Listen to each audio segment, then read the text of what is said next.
True. So I think it's a very logical thing to say we should include everybody in it. At least this will tell everybody that we need ministers, we need bureaucrats, and we need the prime minister to be absolutely honest. And it's not that this is the only government which is going to. There will be different governments which will come, so it will apply to everybody. If tomorrow by some mistake or by some chance A Raja became the prime minister, so you think you can't put him in jail? Suppose it's a possibility.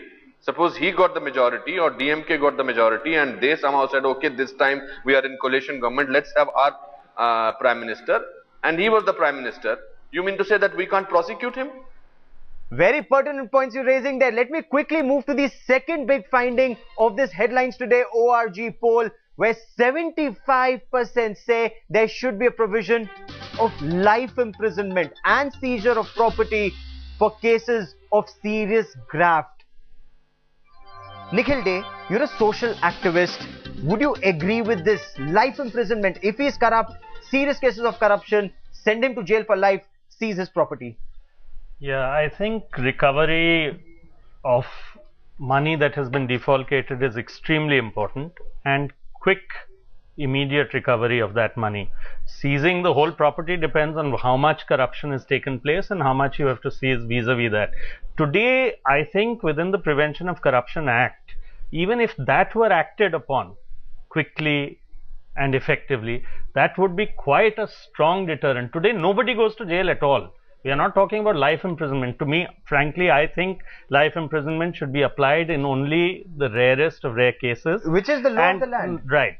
So corruption is something, when in our law, if you take a 1 rupee bribe and if you take 175,000 crore bribe, sure, it is still corruption.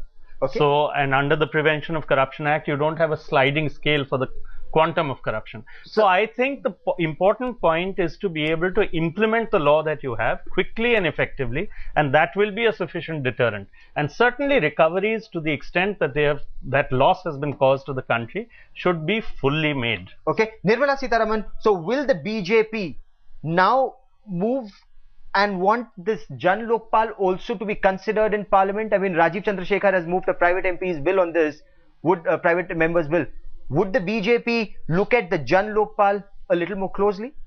See, the critical points on which the Jan Lokpal and the government's version of the Lokpal bill are different, or they stand as two different pieces, are the points on which the BJP has come out very clearly to say this is where we are. One of which is the first point that you've discussed on the inclusion of the Prime Minister.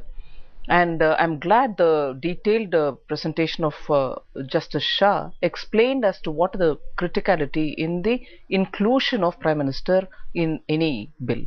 And the BJP today has very clearly explained that we are in favor of having the Prime Minister with conditionalities. Sure. And therefore, and this is not a position that we've taken just today, it all was very clearly also expressed when Atalji was the Prime Minister. It's very different an issue that it wasn't passed at that time, but the fact remains that we have consistently held that the Prime Minister, with certain conditionalities, and life imprisonment for the corrupt. As regards the detailing of corruption, I think there's a very big point which Mr. Nikhil Dey has just said,